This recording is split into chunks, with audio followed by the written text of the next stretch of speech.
SF플러스 자산운용에서 액티브 ETF의 운용을 맡고 있는 영어 이름은 피터고요. 한국 이름은 고태훈입니다. 이번에 대장장이 글로벌 ETF를 저희가 출시하게 됐는데, 플랫폼과 함께 저희 액티브 ETF 운용팀에서 운용을 하는 펀드이기 때문에 제가 책임 운용역으로서 운용을 맡게 되었습니다. 그 대장장이라고 하면 여러분들이 잘 아시는 것처럼 무기를 만들어주는 전쟁이 있으면 그 뒤에서 무기를 만들어주고 공급해주는 그런 사람인데요. 저희는 그거를 비즈니스 모델로 좀 명명을 했습니다. 그래서 이게 어떤 거냐면 경쟁을 즐기면서 경쟁을 기회로 활용할 수 있는 비즈니스 모델을 의미하는데요. 아주 옛날로 거슬러 올라가 보면 서부 골드러시 시기, 미국에서 골드러시 시기에 금광을 캐는 사람들도 물론 돈을 많이 벌었겠지만 금광을 캐기 위해서 사람들이 모여들 때 그들에게 그 청바지를 제공했던, 그 당시 모태가 된 기업이 이제 리바이스라는 기업인데, 청바지를 제공했던 기업은 몰려드는 광부들에게 그 청바지를 판매를 함으로써 더욱더 좀 안정적인 비즈니스 모델을 만들었던 것처럼, 저희가 이야기하는 대장장이 비즈니스 모델은 경쟁 환경이 굉장히 치열하게 적용되는 시장에서 그 뒤에서 그들에게 도구를 판매하고 혹은 그들에게 중요한 물건을 판매를 함으로써 혹은 서비스를 제공함으로써 안정적인 비즈니스 모델을 만들어가는 그런 기업을 의미합니다. 산업의 성장성이 있는 산업에 있는 대장장이 비즈니스 모델을 선택을 하겠다라고 했는데요. 키워드를 한 3가지로 좀 정리를 할 수 있을 것 같아서, 일단 전쟁터가 커야 되고요. 그 전쟁터에 속해 있는 전사의 숫자가 굉장히 많아야 된다. 경쟁이 굉장히 치열한 환경이어야 된다. 그 다음에 3번째로는 거기에 납품하는 게 대포보다는 화약을 납품하는, 이렇게 3가지로 좀 정리할 수 있는데, 큰 전쟁터는 아까 설명을 드렸고, 2번째로 전사의 숫자가 많아야 되는 건 전방이겠죠. 이 회사가 그 납품하는 물건이나 아니면 이 회사가 공급하는 서비스가 사용하는 사람 숫자가 일단 기본적으로 많아야 된다라는 게 저희의 2번째 조건이고, 3번째로는 그들이 사용하는 대포는 한 번 사겠지만 화약은 전쟁이 일어나면 계속 써야 되기 때문에 이런 반복적인 매출, 저희가 리커링 매출, 영어로 표현하면 리커링 매출인데, 리커링 레비뉴가 일어나는 이익의 지속성과 예측 가능성이 높은 비즈니스 모델을 선택함으로써 좀 더 포트폴리오를 안정적으로 가져갈 수 있는 대장장이 포트폴리오를 만들어 가려고 노력을 할 겁니다. 네. 플랫폼 ETF와 저희 대장장이 ETF의 먼저 이제 교집합적인 부분, 또 다른 부분에 대해서 좀 말씀을 드리면요. 일단 저희 SF플러스의 액티브 ETF는 비즈니스 모델 ETF라고 명명을 하고 있습니다. 그래서 좋은 비즈니스 모델이 있으면 좋은 비즈니스 모델에 따른 그 속성에 맞는 기업들을 찾아서 포트폴리오를 구성을 하고 있고요.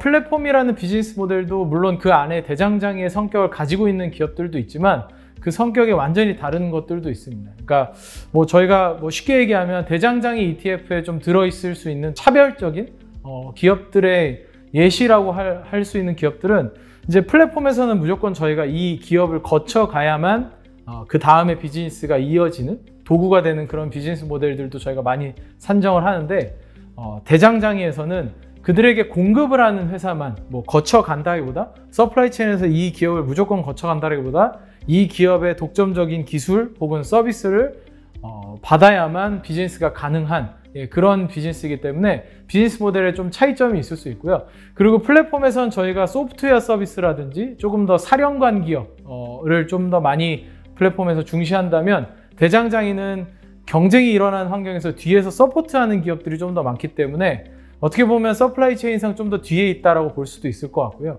또 한 가지 포인트는 제조업의 비중이 좀 더 높다. 서비스업의 비중보다는 제조업의 비중이 상대적으로 높을 수 있는 속성을 가진 그런 포트폴리오라고 보시면 좋을 것 같습니다. 네, 시장에 나와 있는 많은 액티브 ETF 포트폴리오들이 있는데, 보통은 보면 이제 테마형 ETF를 많이 추구를 하고 있습니다. 저희는 그걸 이제 비즈니스 모델 ETF라고 설명을 드렸는데요. 시장의 대표적인 게 2차 전지의 예시로 좀 말씀을 드리면 좋을 것 같습니다. 그래서 2차 전지 ETF라고 하면 보통은 2차 전지 셀을 만드는 기업, 2차 전지 저희가 알고 있는 그 전기차에 들어가는 배터리 완성품을 만드는 기업들을 보통 대표적인 기업들로 많이 생각을 하시는데, 저희는 그 영역이 경쟁이 굉장히 치열하다고 생각을 하거든요. 그럼 이 경쟁이 굉장히 치열한 영역에서 그 뒤에서 2차 전지를 만들기 위해서 반드시 필요한 그 부품들 혹은 소재들을 확보하고 있는 독과점적인 기업들에 투자를 한다면 좀 더 안정적으로 2차 전지 산업의 성장에 투자할 수 있다고 생각을 하고 있습니다. 그래서 어떻게 보면 테마형 ETF 같은 경우는 그 해당 테마에 연관되어 있는 모든 기업들을 포트폴리오로 구축하는 형태라면, 저희는 그 해당 테마가 성장할 수 있는 테마라면 물론 당연히 저희가 그 산업의 성장의 차원에서 고려를 하는 거겠지만, 그 안에서 경쟁 환경이 좀 더 유리한 국면에 있는 그런 기업들을 선별적으로 가져가는 그런 액티브 포트폴리오라고 보시면 좋을 것 같습니다.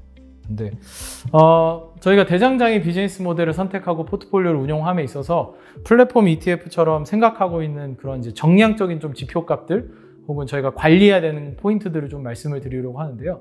일단 아까 말씀 살짝 드리긴 했지만 저희는 영업이익률이 굉장히 중요한 지표라고 생각을 하고 있습니다. 그러니까 결국 독점적인 지위를 가져가더라도 이익률을 상승할 수 없으면 이거는 독점적인 지위라고 하긴 좀 어렵거든요.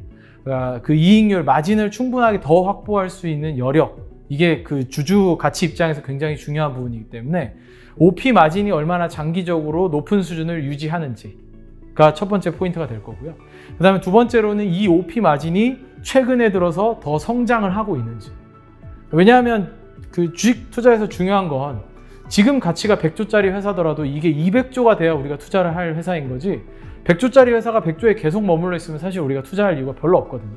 그것보다는 기업 가치 자체를 끌어올릴 수 있는 그런 여력을 가진 회사여야 되기 때문에 저희는 이 지위가 조금 더 올라가는 기업을 많이 찾으려고 할 거고요. 이게 한 정량적으로 보는 지표라면 정성적으로, 이게 정성적일 수도 있지만 수치화하기 좀 어려워서 정성적이라고 말씀드리는 건데, 그 해당 산업 내에서 경쟁 환경이 어떤지를 계속 주요하게 살펴볼 겁니다. 그래서 저희가 투자하고 있는 대장장이 비즈니스 모델이 속해 있는 산업의 플레이어가 몇 명이고, 새로 들어오는 플레이어는 얼마나 되고, 그리고 기존의 플레이어가 증설하거나 마켓쉐어를 늘려가려고 하는 노력은 어느 정도 되는지, 이런 경쟁 환경에 대한 분석, 그리고 전방 산업의 전사의 숫자는 얼마나 더 늘어나는지 줄어드는지, 이러한 포인트들을 저희가 가지고 있는 유니버스 종목들 내에서 계속적으로 분석을 통해 가지고 경쟁 환경이 우호적으로 바뀌는 기업들을 포트폴리오로 편입을 하면서 계속 포트폴리오가 좀 굳건해질 수 있도록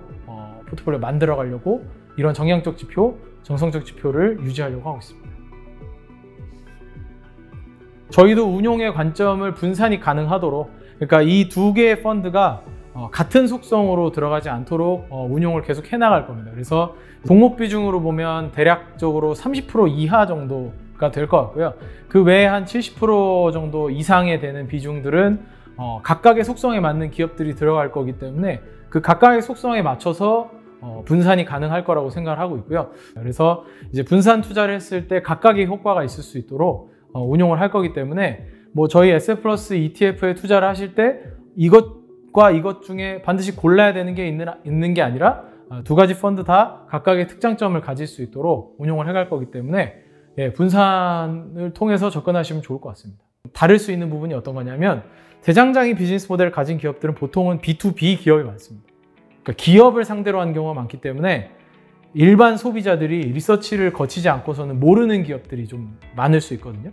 이런 기업들은 사실 일반인 입장에서는 뭐 하는 기업인지, 도대체 얼마나 독점적인 건지 이걸 사실 알기 어렵거든요. 찾아내기 어렵고 일상 속에서 만나기가 좀 어렵죠. 그런 기업에도 투자를 함으로써 좀 더 숨어있는 기업을 함께 하고 싶다라고 한다면 저는 대장장이 ETF에 좀 더 적합하신 분들이 아닐까. 저희 대장장이 포트폴리오에 있는 기업들은 아마 뭐 처음 들어보시는 기업들도 있을 거고, 어떤 역할을 정확하게 하는지 모르겠는 기업들도 아마 있을 겁니다. 뭐 예를 들면 소비재 같은 경우는 내가 소비하는 거를 직접 주식 투자하는 거를 개인적으로 직접 주식 투자를 하시는 분들이다 하더라도 개인적으로 리서치를 하기에는 좀 시간이 좀 안 나오거나, 그리고 액티브하게 저희처럼 운용을 하기에는 좀 어려운 상황이다, 혹은 뭐 그런 지식 기반이 좀 부족하다라고 생각하시는 분들은 저희 포트폴리오를 살펴보시면서 그런 기업들을 조금씩 알아갈 수도 있고, 저희와 투자를 함께 하시면서 뭐 그런 대장장이 기업들이 얼마나 성장을 하는지 뭐 같이 좀 보실 수 있지 않을까 싶어가지고요. 네, 저희 SF+ 액티브 ETF가 출시된 지 이제 한 6개월 정도의 시간이 지났습니다. 이제 두 번째 시리즈로 대장장이 비즈니스 모델을 선정하여서 저희가 상장을 하게 되었는데요. 투자자 여러분들에게 계속적으로 리치 투게더의 가치를 드리기 위해서 또 속성에 맞는 분산을 하실 수 있도록 각각의 포트폴리오에 맞는 속성들이 부딪히지 않고 조화롭게 운용될 수 있도록 저희가 노력을 할 예정이니까요. 플랫폼에서 주셨던 관심처럼 대장장에도 동일하게 좀 관심 가져주시고 함께 해주시면 저희가 경쟁 환경을 즐길 수 있는 기업들로 좋은 포트폴리오 만들어서 함께 부자 되는 꿈을 이룰 수 있도록 최선을 다하겠습니다.